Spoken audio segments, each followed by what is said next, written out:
Muy bien. Sí me escuchan, ¿verdad? Entonces, vamos a hablar acerca de anatomía y fisiología cardiovascular, como es el tema que nos corresponde según el sílabus. Vamos a tratar de hacerlo lo más resumido posible porque son dos temas realmente en uno.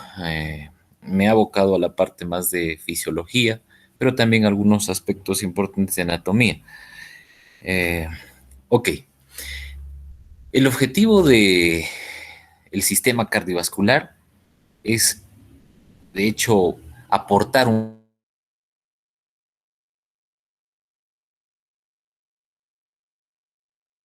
vascular.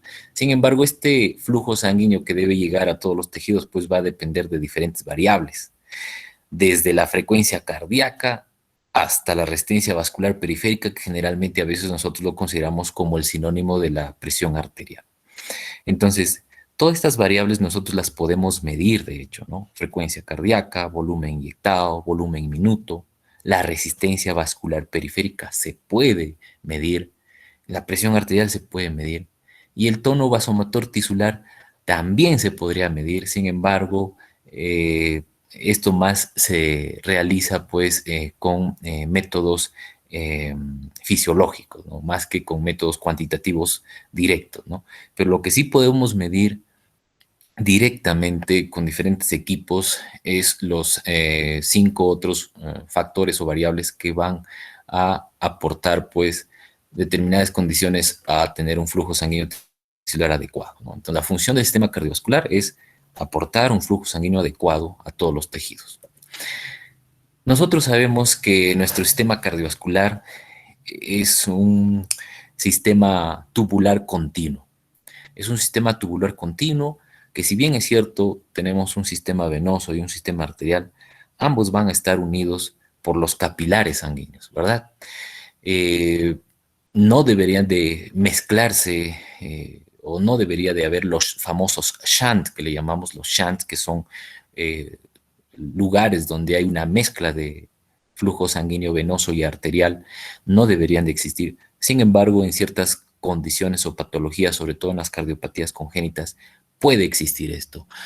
Más adelante ustedes van a seguramente a revisar cardiopatías congénitas asianóticas o cianóticas, donde ustedes van a determinar pues que sí existe la posibilidad de que haya un intercambio o una mezcla de sangre venosa y arterial. Tal es así el conducto arterioso persistente, la comunicación interauricular, la comunicación interventricular, ¿no? De repente también los shunts intrapulmonares, ¿no? De repente también el síndrome hepatopulmonar, por ejemplo, también, ¿no? En los pacientes cirróticos, donde en ese caso sí puede existir una mezcla de sangre venosa y arterial.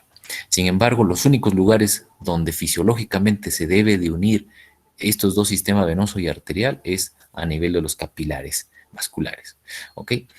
Eh, pero, bueno, nuestro sistema cardiovascular pues no es indemne y pueden existir diferentes patologías que van a generar una alteración al flujo, ya sea arterial o venoso. Las trombosis arteriales en los miembros inferiores, en aquellos pacientes con fibrilación auricular o en aquel paciente que hace una embolia arterial producto de un SARS-CoV-2, ¿no? Ahora está de moda las embolias arteriales o venosas producto de infecciones por COVID. Un paciente o una paciente gestante o una paciente con fractura de cadera, una paciente con postración crónica, tiene riesgo de hacer una trombosis venosa.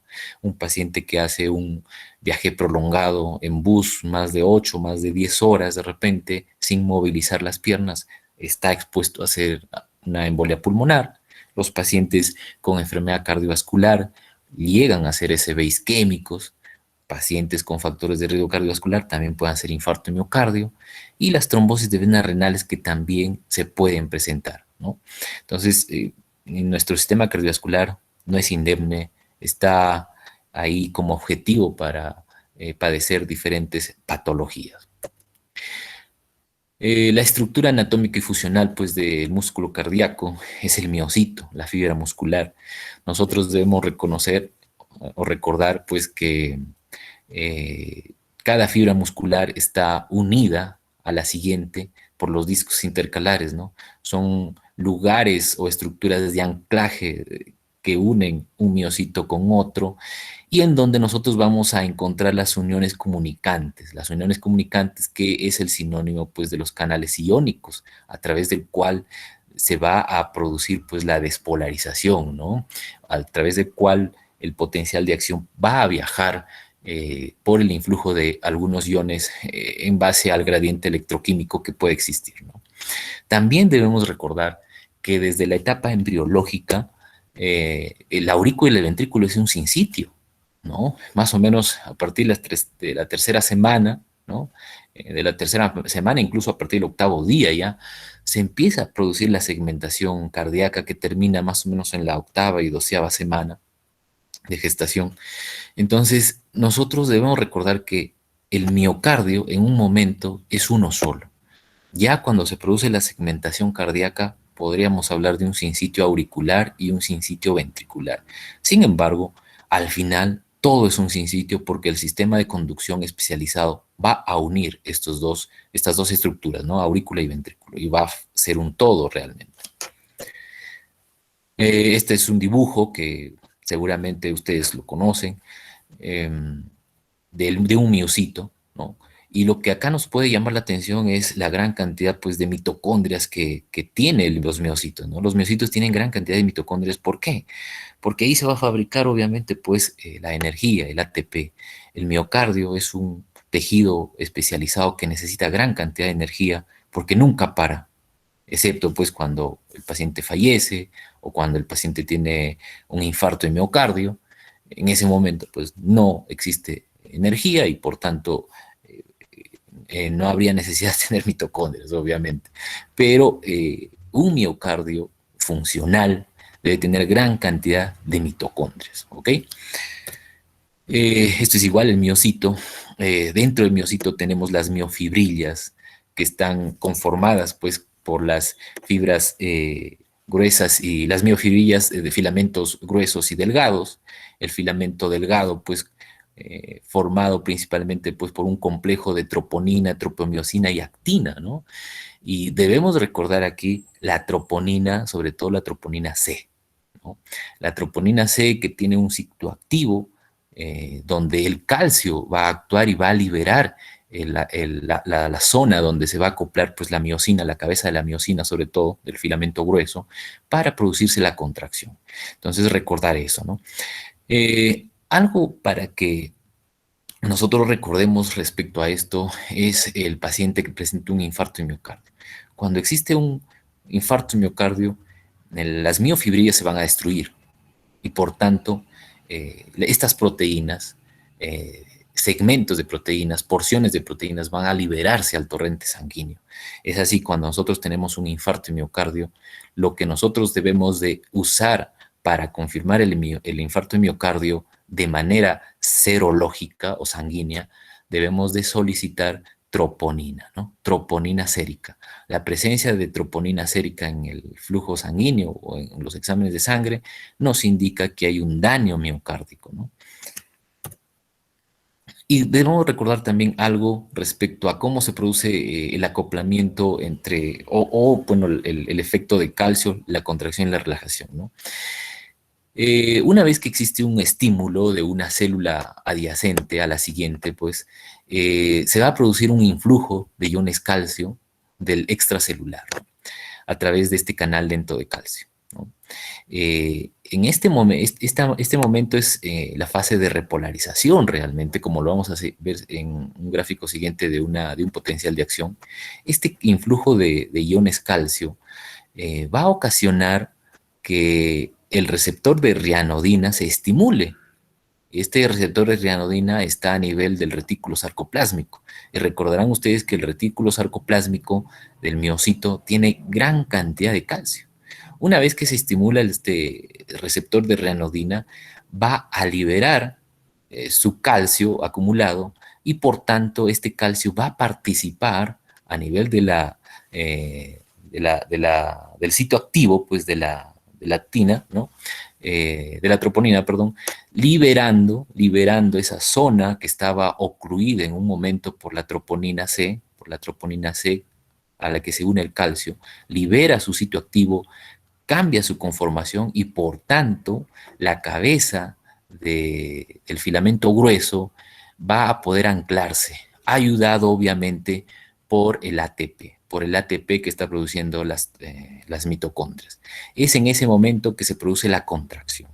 Una vez que se produce la contracción, inmediatamente, nuevamente se recapta este calcio residual, se recapta en gran cantidad nuevamente al retículo sarcoplásmico y una pequeña cantidad tiene que ser devuelta al extracelular por este intercambiador, ¿no? El sodio-calcio, este intercambiador de sodio-calcio, que es aquí, es donde empieza a producirse nuevamente o a regresar nuevamente el potencial de acción a un potencial de reposo, ¿no? Entonces, en resumen, lo que podemos mencionar en cuanto al acoplamiento pues, de la excitación y contracción del miocito es esto, ¿no? Primero se produce una despolarización que va a generar un influjo de calcio del extracelular al intracelular.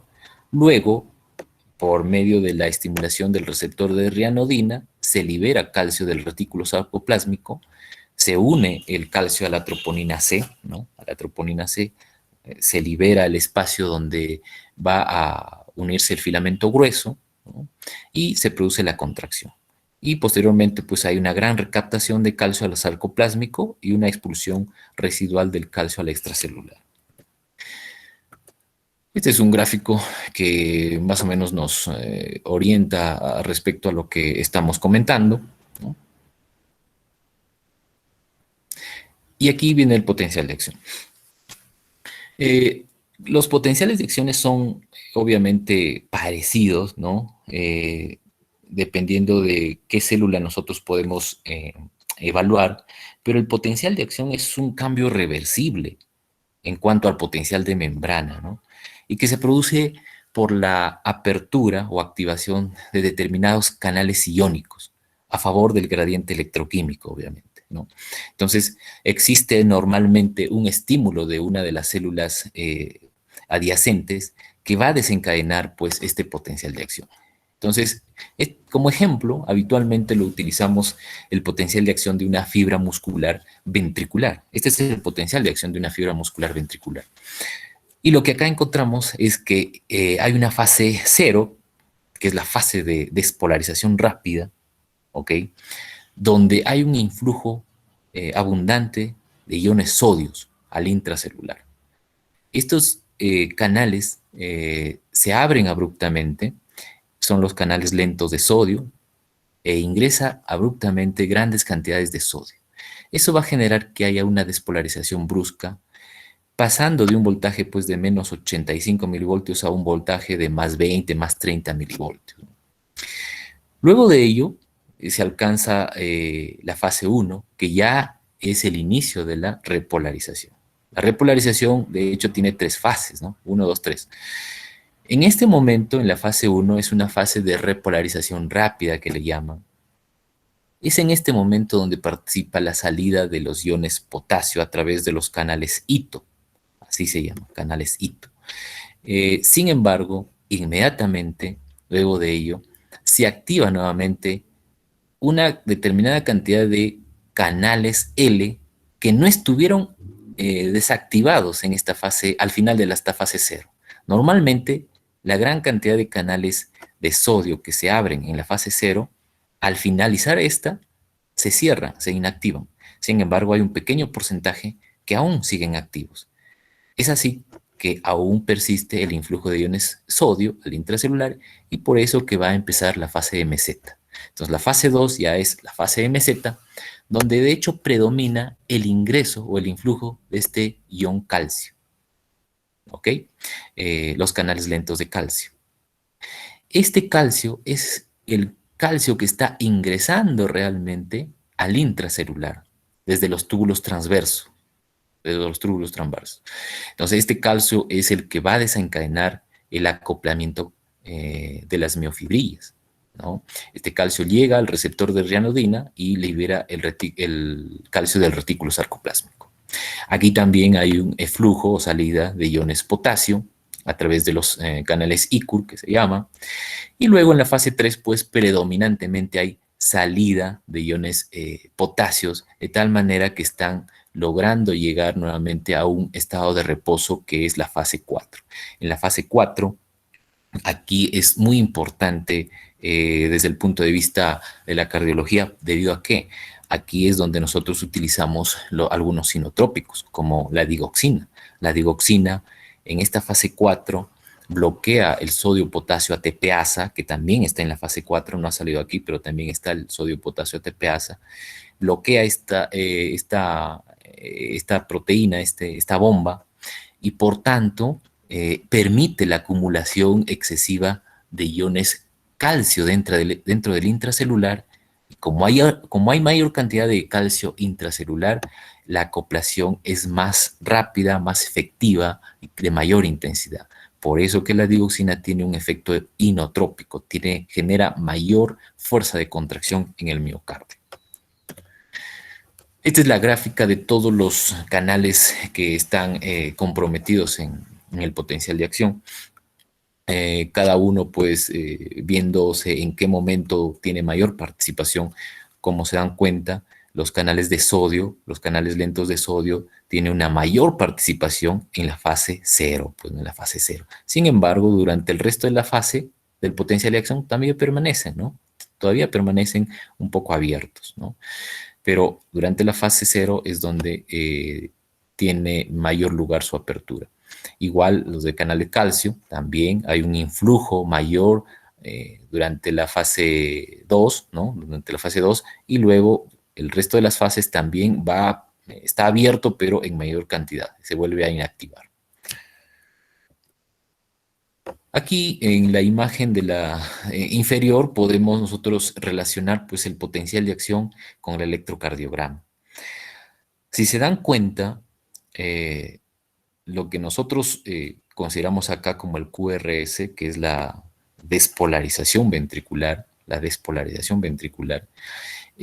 no necesariamente coincide con la fase 0, ¿ok? Si se dan cuenta, el QRS está incluso comprometiendo parte de la fase 2 ya. Esto es debido a que los fenómenos eléctricos se producen antes que los fenómenos mecánicos en sí, ¿no? Entonces, primero se va a producir pues la despolarización, la apertura de diferentes canales y posteriormente a ello nosotros veremos la gráfica y luego de ver la gráfica recién podremos ver, por ejemplo, en una ecografía cardíaca cómo se produce la sístole, que es la despolarización, ¿no? Entonces, el QT, por ejemplo, representa toda la duración del potencial de acción de acá, desde aquí, desde el inicio del QRS al final de la onda T, es todo el potencial de acción. El ST, segmento ST, es la meseta o la zona de plató, ¿ok? La onda T es la fase, corresponde a la fase 3 y a una respolarización total prácticamente, ¿ok? Entonces, esto es importante recordarlo también, recordarlo a fin de saber cómo es que se produce pues, el potencial de acción y cómo lo podemos relacionar con el electrocardiograma. Hablando ya de otros aspectos de la fisiología cardíaca, vamos a hablar del ciclo cardíaco. En fisiología nos enseñan esto, ¿no? Las fases del ciclo cardíaco. Son diversas fases y que nosotros podemos graficar todas las fases de acuerdo al volumen, al nivel de presión que puedan estar presentándose dentro de cada cavidad o dentro de las estructuras anatómicas del corazón, ¿no? Entonces, lo que debemos recordar es esto, por ejemplo, ¿no? La contracción isovolumétrica, la fase de eyección, la relajación isovolumétrica y no olvidar lo más importante que a veces es en la diástole. Muchas veces olvidamos esto, que es la diástole, ¿no? Que tiene 3 fases. Una fase de flujo rápido o llenado rápido que se llama, una fase de diastasis donde prácticamente es una fase de llenado lento que le llamamos, y una contracción auricular, la sístole auricular o la contracción auricular. En la ecocardiografía es importante la diástole. ¿Por qué? Porque nosotros podemos saber, según los flujos que se ven en la ecocardiografía, si es que el paciente ya está teniendo una insuficiencia cardíaca diastólica, por ejemplo, ¿no? Porque la insuficiencia cardíaca sistólica es fácil de saber, sobre todo viendo la sístole. Se calcula la fracción de eyección del ventrículo izquierdo y sabemos si es que hay una insuficiencia cardíaca sistólica. Sin embargo, en la diástole, los pacientes también pueden tener alteraciones de esta y por tanto no sabemos cómo valorar a veces si es que un paciente está con dificultad respiratoria, con edemas, pero tiene buena fracción de eyección, o sea, tiene buena sístole.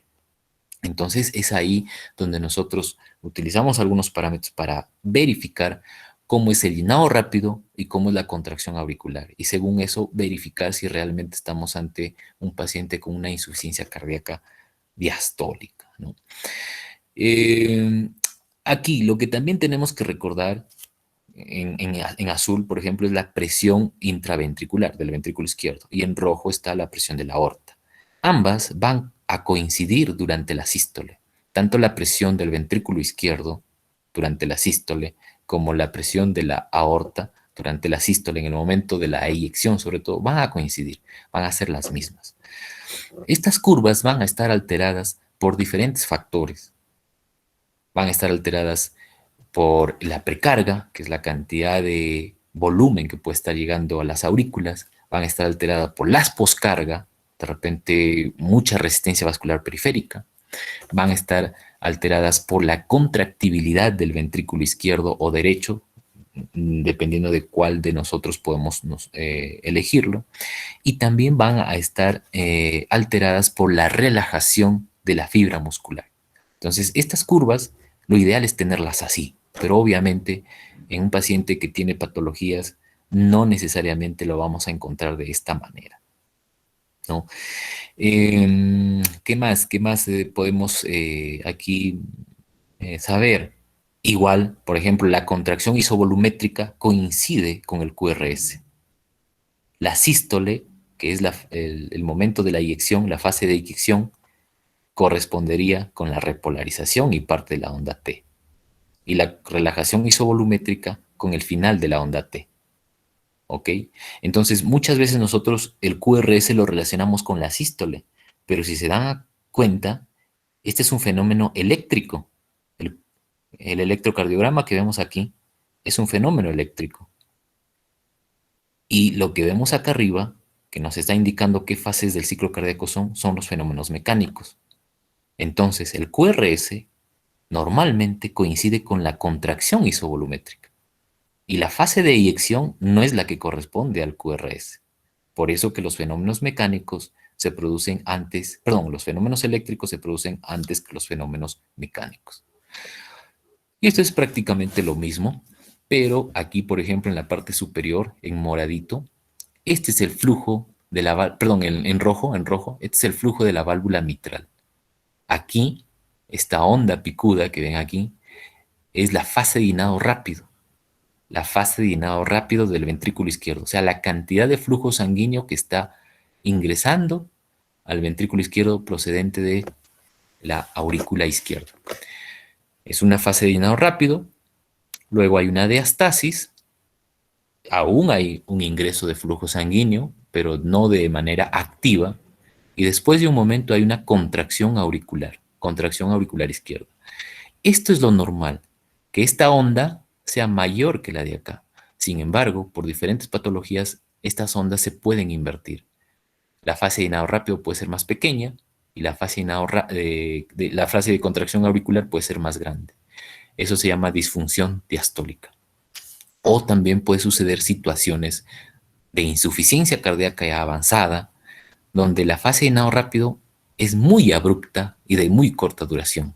¿No? Sube como un pico bruscamente y la fase de contracción auricular es muy pequeñita.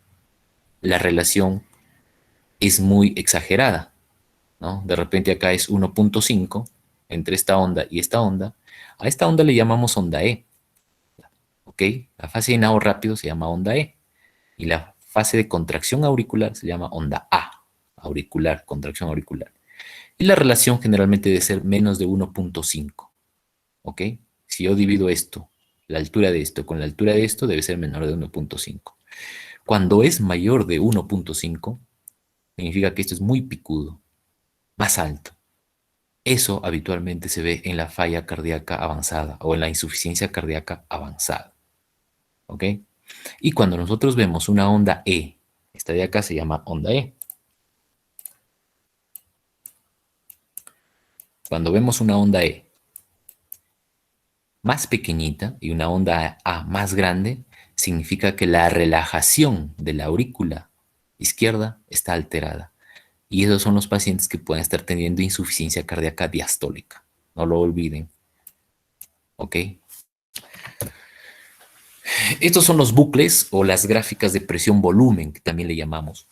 Eh, y que es importante mencionarlo para que también se comprenda cómo las diferentes variables de llenado, perdón, de precarga, poscarga, de contracción auricular, de la relajación ventricular, pueden alterar estos bucles o pueden alterar la fracción de eyección, pueden alterar el volumen de fin de diástole, el volumen de fin de sístole, etcétera. ¿Ok? Entonces, aquí, por ejemplo, en este gráfico, como la leyenda nos indica, de A a B es la fase de contracción isovolumétrica. Fase de contracción isovolumétrica. Este de acá es la función o el volumen o la función de fin de diástole o volumen de fin de diástole también le podemos llamar a esta curva inferior. Y de A B es la fase de contracción isovolumétrica. De B a C es la fase eyectiva, ¿no? De B a C es la fase eyectiva. En este momento nosotros sabemos qué cantidad de volumen se está expulsando desde el ventrículo izquierdo hacia la aorta. De C a D es la fase de relajación isovolumétrica y de DA nuevamente es la fase de llenado ventricular, es la fase diastólica, que empieza con una fase de llenado rápido, ¿no? Fase de llenado rápido, la onda E que le llamamos, una fase de diastasis y finalmente una contracción auricular, la onda A. ¿Ok? No lo olvidemos. Aquí también podemos mencionar pues, las variables que intervienen pues, en estos bucles. Y esto es el volumen inyectivo, ¿no? El volumen inyectivo vamos a obtenerlo sabiendo el volumen de fin de diástole y el volumen de fin de sístole. Entonces nosotros, sabiendo esto, restamos y sabemos cuánto de volumen de eyección se está produciendo. Entonces, con esto, si nosotros sabemos cuánto de volumen por latido se expulsa desde el ventrículo izquierdo y si sabemos la frecuencia cardíaca, vamos a saber también cuánto es el gasto cardíaco. El volumen inyectivo o volumen sistólico o volumen stroke también se llama, multiplicado por la frecuencia cardíaca nos va a dar el gasto cardíaco. El gasto cardíaco, ¿ok? Entonces, aquí está lo que les estaba mencionando. El volumen inyectivo por frecuencia cardíaca nos va a dar el volumen minuto. El volumen minuto, que es el gasto cardíaco, ¿no? Gasto cardíaco. El gasto cardíaco normalmente debe ser pues entre 4 hasta 6 litros por minuto, ¿no? Por minuto. Ok, pasamos allá. ¿Y qué es lo que afecta el volumen eyectado? La contractibilidad, la precarga y la poscarga. ¿Qué es la precarga? La precarga es, si nosotros queremos entenderlo de una manera rápida y sencilla, es todo lo que está llegando hacia mi aurícula y todo lo que va a llegar a mi ventrículo, todo lo que va a llegar a mi ventrículo, ¿no? Que está pasando, obviamente, de mi aurícula. La contractibilidad es la fuerza o la energía que genera el ventrículo izquierdo para eyectar el volumen sistólico, ¿no? Y la contractibilidad pues va a depender de la ley de Frank Starling, que seguramente han escuchado, que dice a mayor elongación de la fibra muscular, mayor fuerza de contracción. Es decir, si yo tengo más precarga y recibo más volumen de sangre en mi ventrículo y lo elongo más mi fibra muscular, voy a tener más fuerza de contracción Y si tengo más fuerza de contracción, voy a tener más volumen eyectado. Sin embargo, la ley de Frank Starling, pues no es una ley infinita. No quiere decir que yo puedo seguir elongando mi fibra miocárdica hasta más no poder y voy a seguir teniendo gran cantidad de fuerza para eyectar. No es así. En algún momento esto se limita y sobre todo esto sucede cuando, por ejemplo, un paciente tiene hipertensión arterial, no se controla, primero el corazón se engruesa, luego hace bastante fuerza de contracción tratando de vencer la resistencia vascular periférica, pero en un momento después de engrosarse la fibra miocárdica empieza a ceder y se va elongando y va perdiendo la fuerza. Las miofibrillas ya no son tan activas, se empieza a fibrosar, hay gran cantidad de tejido fibrótico entre las miofibrillas y por tanto la contractilidad se pierde. Y la poscarga. La poscarga es todo lo que se opone a la salida de flujo sanguíneo desde el ventrículo izquierdo. Por ejemplo, una estenosis aórtica, ¿no? Por ejemplo, una cortación de aorta, una crisis hipertensiva, todo lo que se está oponiendo a que salga una buena cantidad de flujo sanguíneo desde el ventrículo.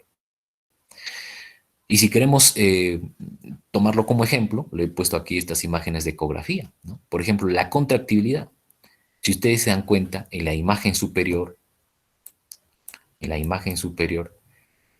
el ventrículo izquierdo, que es esta de acá, ventrículo izquierdo, si se dan cuenta, tiene un movimiento muy lento. Y si la comparamos a la imagen de la parte inferior, este ventrículo izquierdo tiene un movimiento más intenso. Sus paredes, que este es el septum interventricular y esta es la pared lateral, las paredes se acortan con mayor intensidad. No deja un espacio tan importante en comparación al de arriba, que apenas las paredes tienen un movimiento de sístole. La contracción muscular aquí está alterada. ¿Ok? Entonces la contractilidad va a estar, va a depender de muchos factores. Uno, del daño que pueda tener la proteína contráctil. De repente este paciente tuvo infarto de miocardio o tuvo hipertensión crónica, nunca se trató y en un momento se empezó a dilatar y perdió fuerza el miocardio. ¿Ok? O de repente un paciente no tiene buena cantidad de aporte de calcio, una hipocalcemia, por ejemplo, vamos a tener también una dificultad en cuanto a la contractilidad. ¿Ok? Entonces, eso es en cuanto a la contractilidad. Dos ejemplos claros, arriba una mala contractilidad y abajo una buena contractilidad. ¿Okay? Esto es respecto a la precarga y la poscarga.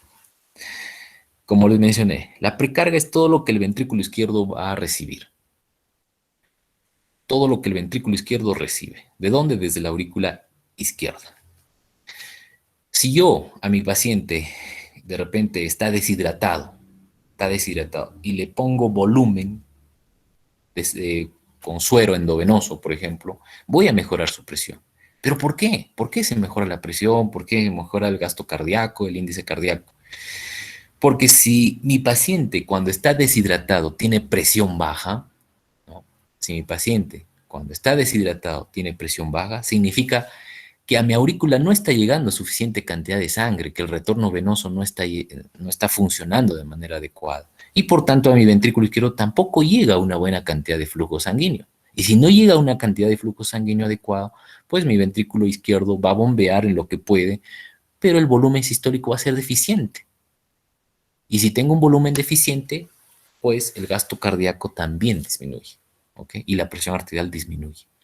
En cambio, si yo lo hidrato bien, llega más volumen de sangre a la aurícula derecha, llega más volumen de fluidos a la aurícula derecha y esto va a pasar directamente al ventrículo derecho también, ¿no?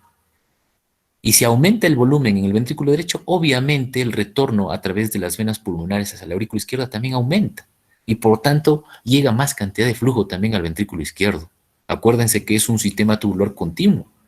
Entonces mejoramos el gasto cardíaco, mejoramos la presión arterial y el paciente mejora. Esto también de la precarga, ¿no? Cuando hay un aumento de la precarga, se presentan las insuficiencias de la válvula mitral, tricuspidia, aórtica y pulmonar. Cuando hay insuficiencia valvular, como en este caso una insuficiencia de la válvula tricúspide, este flujo amarillo verdoso, perdón, verde azulado que ven aquí, es el flujo de sangre que está regresando del ventrículo hacia aurícula por una insuficiencia de la válvula mitral. Cuando hay insuficiencia de la válvula mitral, pues también la precarga va a estar aumentada. ¿Por qué? Porque mi aurícula va a estar totalmente encharcada de flujo sanguíneo y por tanto va a pasar gran cantidad al ventrículo izquierdo y la precarga va a estar aumentada. Sin embargo, como la válvula no funciona bien, todo lo que llega al ventrículo va a regresar. Llega y regresa, llega y regresa. Al final la aurícula crece, se dilata, hay aumento de la presión capilar dentro de esta cavidad y eso se transmite a las venas pulmonares, ¿no? Las venas pulmonares también aumentan su presión hidrostática y luego, pues en el capilar pulmonar directamente ya va a aumentar también la presión hidrostática y se va a producir el edema pulmonar, ¿no? En cambio, en la poscarga, como los mencioné, el representante aquí, la coartación de aorta. Seguramente han escuchado o han visto, ¿no? Una coartación de aorta, aquí, postductal o posterior al nacimiento de la subclavia izquierda. Se produce aquí una estrechez de la aorta descendente. Y si está estrecha, si está casi ocluida, pues significa que en esta zona de la aorta ascendente, arco aórtico, la presión va a estar elevadísima y el ventrículo izquierdo en sí va a necesitar una gran cantidad de energía para vencer la resistencia que está generando esta coartación, esta obstrucción. ¿Ok? Entonces, la poscarga también determina cómo va a ser el volumen inyectado, ¿no? Cómo va a ser el volumen inyectado durante mi sístole. También otro ejemplo de una poscarga incrementada, la estenosis aórtica. Tengo una válvula aórtica cerrada en esta zona, igualito, ¿no? El volumen inyectado va a disminuir. ¿Qué más? Una crisis hipertensiva. Es un paciente hipertenso que nunca se ha tomado medicamento y llega con presiones 200 con 100. La resistencia vascular en esta zona va a estar totalmente aumentada y el ventrículo izquierdo va a hacer un esfuerzo sagrado para vencer la resistencia y el volumen sistólico no va a ser adecuado. Si yo quiero ya hacer algunos cálculos, ¿no? Por ejemplo, volumen inyectado, como les mencionamos, es el volumen de fin de diástole menos el volumen de fin de sístole. Y si quiero calcular la fracción de eyección, uso esto, volumen inyectado sobre el volumen telediastólico. El volumen telediastólico o de fin de diástole que se llama, ¿no? Entonces, eso es lo que nosotros debemos considerar.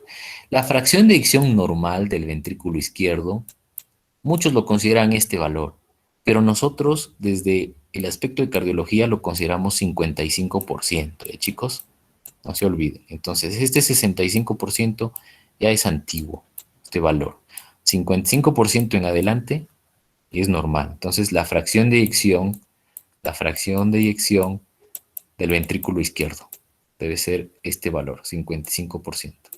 ¿Cómo se calcula? El volumen inyectado, es decir, la diferencia entre la fin de diástole menos la fin de sístole, sobre el volumen de fin de sístole, perdón, de fin de diástole, ¿no? Lo multiplico por 100 y me sale. Sin embargo, esta es la forma más mecánica de hacerlo, pero ahora en las máquinas de ecocardiografía pues salen automáticamente estos valores, ¿no? Entonces, esto es lo que debemos recordar nuevamente, que el volumen inyectado, el volumen sistólico o volumen stroke, depende de la precarga, de la contractilidad y de la poscarga. Y aquí hay algunos ejemplos, ¿no? Ya para terminar con el aspecto de fisiología. Por ejemplo, un aumento agudo de precarga, ¿no? Por ejemplo, lo hidrato demasiado a mi paciente. Se me pasó, estuvo deshidratado mi paciente y debería de recibir solamente 1 litro de suero y de repente le pongo 3 o 4 litros de suero en su vena. Va a llegar cantidad de flujo, de volumen, pues de volumen hacia la aurícula, ¿verdad? Entonces, como yo voy a tener una precarga incrementada, ¿no? Pues mi volumen de fin de diástole aumenta. Debería ser normal hasta aquí. hasta esta zona, debe ser normal. Pero como estoy dándole mucho volumen, mi volumen de fin de diástole aumenta. Si mi volumen de fin de diástole aumenta, mi volumen sistólico o eyectivo o volumen stroke también aumenta. Sale más volumen. Eso siempre y cuando tenga una fuerza, una buena fuerza de contracción del ventrículo izquierdo. Entonces, miren, aquí no habría tanto problema, ¿no? No habría tanto problema. ¿Por qué? Porque si tengo un buen miocardio, no está enfermo, voy a bombear esa cantidad suficiente de agua o de líquido o de sangre que me está llegando. ¿Ok? Una disminución aguda de precarga. ¿Qué pasa cuando hay una disminución aguda de precarga? Miren, muy aparte de la deshidratación o de repente una hemorragia, por ejemplo, ¿no? Una hemorragia, un paciente entra en shock, se deshidrata, tiene una enfermedad diarreica aguda, acuosa y se deshidrata, ¿no? Está de repente 2, 3 días. Eso más se ve en los pacientes que son pediátricos y los pacientes muy ancianitos, ¿no? Una disminución aguda de precarga, o en aquellos pacientes pues que tienen de repente un traumatismo y hacen una hemorragia, ¿no? Entonces, como pierden volumen, no llega cantidad adecuada de volumen al ventrículo izquierdo, pues el volumen de fin de diástole también disminuye, ¿ok? Y como tienen poco volumen que está en el ventrículo izquierdo, el volumen sistólico también disminuye, ¿no? El volumen sistólico también disminuye. El volumen sistólico disminuye. En el anterior, mi volumen sistólico aumenta porque estoy recibiendo gran cantidad de volumen. Y como tengo un miocardio bueno, voy a botar buena cantidad de volumen en la sístole. Pero si no tengo un miocardio adecuado, se va a quedar, ¿no? Mi volumen sistólico va a estar muy cortito, y se va a quedar volumen, o sea, el volumen de fin de diástole, el volumen de fin de sístole, que es este de acá, estaría por acá, ¿no? Si es que tengo, aparte de recibir mucha agua o mucho volumen, de repente no tengo una buena contractibilidad. Entonces, al final de la sístole, acumulo agua, ¿no? O acumulo volumen, si es que no tengo una buena fuerza de contracción de mi ventrículo, derecho o izquierdo, ¿no? Y es ahí que el paciente empieza a congestionarse, pues, ¿no? Ok, aquí, un aumento agudo de la poscarga. Poscarga, lo que se opone a la salida del ventrículo izquierdo. Por ejemplo, digo, ¿no? Una crisis hipertensiva, una estenosis aórtica, una coartación de aorta. Y si me preguntan, doctor, ¿y de la derecha qué podría ser? Una embolia pulmonar, pues, ¿no? Que se tape la arteria pulmonar. O una hipertensión pulmonar, un paciente con enfermedad pulmonar crónica, ¿no? Entonces, hay un aumento agudo de la poscarga. Hay un aumento agudo de la poscarga. El volumen de fin de diástole prácticamente va a ser igual, no va a haber cambios, ¿ok? El ventrículo izquierdo va a querer vencer la resistencia, ¿no? Sin embargo, el volumen sistólico se va a mantener casi idéntico a un paciente normal, pero si se dan cuenta, incluso menor. ¿Por qué? Porque el ventrículo izquierdo sí hace una fuerza exagerada de vencer la resistencia, de vencer la estenosis aórtica o de la coartación aórtica, pero no va a salir buena cantidad de flujo porque está obstruido. Y como sigue recibiendo buena cantidad de sangre que viene de la aurícula al ventrículo izquierdo y no sale la cantidad suficiente, pues se acumula volumen. Y esta acumulación de volumen se traduce en que esta zona, que es el volumen de fin de sístole, aumenta. Y esto es progresivo, cada vez va más hacia la derecha, ¿no? Y en algún momento pues se encharca el paciente y hace insuficiencia cardíaca. Una disminución aguda de la contractibilidad. Por ejemplo, ¿cuál? Un infarto de miocardio agudo. Un paciente que de la nada hace un infarto de miocardio. En este caso, la contractilidad va a estar totalmente disminuida. Y si no tengo fuerza de contracción, pues mi volumen de fin de diástole y de fin de sístole van a permanecer elevados dentro del ventrículo izquierdo. ¿Por qué? Porque todo este volumen de fin de diástole no lo puedo expulsar. No lo puedo expulsar porque la fuerza de mis músculos, de mi músculo cardíaco está disminuida. Entonces lo expulso apenas, pues, ¿no? Poquito. En cambio aquí, que es normal, expulso grandes cantidades. Como acá no expulso todo, se retiene volumen y se queda por esta zona. En cambio aquí en azul, la contractilidad está normal y por eso que el volumen de fin de sístole, que es esta línea vertical, de acá, se mantiene dentro de lo normal. Pero aquí, que me dio un infarto, no puedo expulsar el volumen del ventrículo izquierdo y por tanto retengo volumen y el paciente entra en shock cardiogénico. Un aumento agudo de la contractilidad. ¿Qué pasa con un aumento agudo de la contractilidad? Por ejemplo, ¿en qué caso? En un hipertiroidismo, ¿no? Perdón. Un paciente con hipertiroidismo hace taquicardia y la taquicardia también genera un aumento de la contractilidad.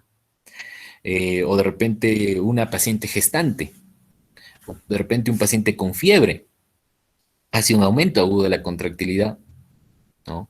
Y como genera más frecuencia cardíaca, el volumen de fin de diástole, perdón, el volumen de fin de sístole puede disminuir ligeramente, no exageradamente, ¿no? Ligeramente.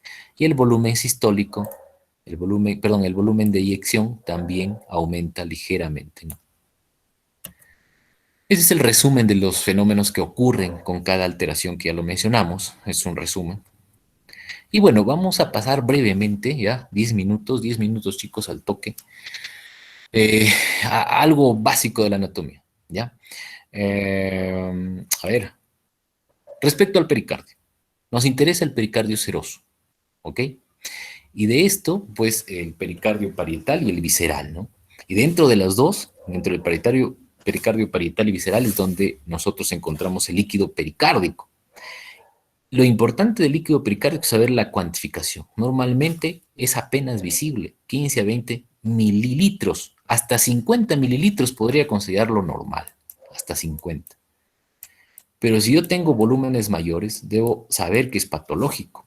Por ejemplo, aquí en la imagen hemos colocado un taponamiento cardíaco. Miren cómo se mueve el corazón dentro de una gran cantidad de líquido pericárdico. Entonces, el líquido pericárdico en grandes cantidades no es nocivo y cuando tenemos un taponamiento cardíaco como este caso, lo que nosotros tenemos que hacer es una pericardiocentesis, ¿no? Quiero que lean algo de pericardiocentesis, sobre todo cómo es el procedimiento, sobre todo teórico, ¿ya? En cuanto a la anatomía, vamos a pasarlo acá. Esto es lo que nos interesa. Auricular, perdón, a ver, este de acá, área inferior, sí, este de acá. En la aurícula derecha, lo que nos interesa es su orejuela. La orejuela de la aurícula derecha es trabeculada. Y al ser trabeculada es ahí donde se va a enganchar, en la orejuela de la aurícula derecha, donde se va a enganchar el cable del marcapaso. A veces necesita un paciente un marcapaso bicameral, un cable que vaya a la aurícula y otro que vaya al ventrículo. Entonces nosotros aprovechamos la trabeculación de la orejuela de la aurícula derecha para que ahí se pueda colocar el cable auricular, el cable auricular. ¿Qué más? A nivel de la válvula tricúspide, que se llama el istmo cavo-tricuspidio, aquí en esta zona más o menos, aquí, en esta zona, el istmo cavo-tricuspidio, es ahí donde se produce la ablación del flúter auricular, ¿ya? Es la importancia, es otra importancia, la ablación del flúter auricular. Entonces, aquí en la orejuela, ¿no? O el apéndice de la aurícula derecha, en el apéndice, es donde nosotros colocamos pues el cable de marcapaso. En cuanto a la aurícula izquierda, la importancia es las venas pulmonares. ¿Por qué? Porque donde están las venas pulmonares es donde se va a producir la ablación de la fibrilación auricular. La ablación de la fibrilación auricular. Y también debemos recordar pues el septum interauricular, ¿no? El septum interauricular que nos va a ayudar a saber si es que hay una comunicación interauricular, y por ahí también se realizan las punciones transeptales cuando se quiere colocar algún tipo de dispositivo. Cuando hay un CIA, una comunicación interauricular, y que necesita ser cerrada, se realizan por ahí, ¿no? ¿Cuál también es la utilidad de saber si es que hay un CIA o un foramen oval permeable en el adulto? Que aquí, a nivel de este orificio que podría existir en un paciente adulto, se pueden generar los émbolos, las embolias pues paradojales, la embolia paradojal. La embolia paradojal es aquel paciente que hace trombosis venosa de miembros inferiores y el trombo sube por la vena cava inferior, se mete por el foramen oval y pasa a la aurícula izquierda. De la aurícula izquierda pasa al ventrículo izquierdo y del ventrículo izquierdo hacia la aorta, ¿no? Y luego pasa al cerebro, pues, y da una embolia paradojal. ¿Qué más tenemos que saber del ventrículo derecho? Penúltima diapositiva, chicos. El grosor. El grosor, chicos. El grosor del ventrículo derecho es de 5 milímetros. Si tenemos un grosor más de 5 milímetros, sabemos que hay hipertrofia ventricular derecha. ¿Y quiénes tienen hipertrofia ventricular derecha? Pacientes con enfermedades pulmonares crónicas, ¿no? EPOC. Pacientes con embolia pulmonar crónica. Aquellos pacientes con cor pulmonale tienen hipertrofia ventricular derecha, cor pulmonale. O aquellos pacientes con síndrome de Ensey-Meyer. También, síndrome de Ensey-Meyer. ¿Ok? Y algo muy importante, también la banda moderadora. ¿Por qué es importante la banda moderadora? Porque a través de ella pues pasa la rama derecha del haz de His. Y la rama derecha del haz de His, chicos, es subendocárdica. Es la más superficial respecto a la rama izquierda. Por eso que cuando hay hipertensión pulmonar o hay presión incrementada dentro del ventrículo derecho, la rama derecha del haz de His, que está por aquí, es la que más sufre y se puede bloquear transitoriamente. Hay algunos pacientes que le toman un electrocardiograma normal, pasa unos días y encuentran bloqueo de rama derecha y de repente tienen hipertensión pulmonar o cor pulmonale, etc. ¿Ok? Entonces la rama derecha del haz de His pasa a través de la banda moderadora, es un músculo papilar de segundo grado, algunas características importantes, ¿no? Y también el ventrículo derecho es importante porque por las trabeculaciones, porque justo en estas trabeculaciones se engancha el electrodo del marcapaso también. ¿Ok? Respecto al ventrículo izquierdo, es importante también el grosor. Máximo 10 milímetros, hasta 10.5 incluso podrías considerarlo normal. Si lo encuentras por encima de 10.5 es hipertrofia ventricular. ¿Ok? Y para finalizar, el esqueleto fibroso del corazón, que es la estructura que va a determinar la segmentación cardíaca, sobre todo la segmentación cardíaca, ¿no? Aquí está. Entonces, a nivel pues de la aurícula izquierda, perdón, de la válvula tricúspide, de la válvula mitral, de la válvula aórtica, parte del tabique interventricular y también del tabique interauricular. Cuando hay una alteración en este esqueleto fibroso del corazón, ¿no? O la cruz del corazón, o un defecto de los cojinetes endocárdicos también que se le puede llamar, es ahí cuando suceden pues algunas patologías congénitas como el CIB, comunicación interventricular tipo ostium primum, perdón, CIB, comunicación interventricular perimembranoso, ¿no? Perimembranoso, o el CIA, comunicación interauricular ostium primum, por ejemplo, ¿no? El ostium secundum no tiene nada que ver con este defecto de los cojinetes endocárdicos, pero aquí también tiene que ver algo el Wolff-Parkinson-White, porque como no hay una buena segmentación cardíaca, esta fibra muscular que une aurícula y ventrículo se mantiene hasta la etapa adulta como una fibra miocárdica anómalo, primitiva, de una conducción rápida, y es en ese momento que pueden surgir pues, las arritmias. Muy bien, chicos. He tratado de avanzar, disculpen que hayamos lo hayamos hecho así. Si hubiera alguna pregunta, excelente. El caso clínico, si tienen ahorita tiempo, lo hacemos. Caso contrario, lo hacemos mañana con la siguiente clase. Los escucho.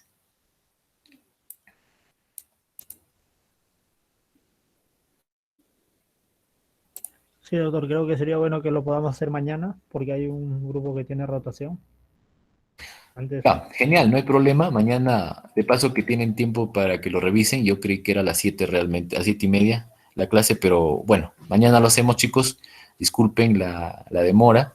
Mañana hacemos la siguiente clase y nos conectamos a las 7:30, creo. Ok, buenas noches, ¿ah? Buenas Ya. noches con todos. Ya, doctor, muchísimas gracias. Gracias, doctora. Hasta luego. Que tenga buena noche. Muchas gracias, doctor. Hasta luego. Gracias, doctor. La grabación, chicos. ¿Quién? Sofía, no sé, alguien que deje de grabar. Creo que no se puede porque es el creador del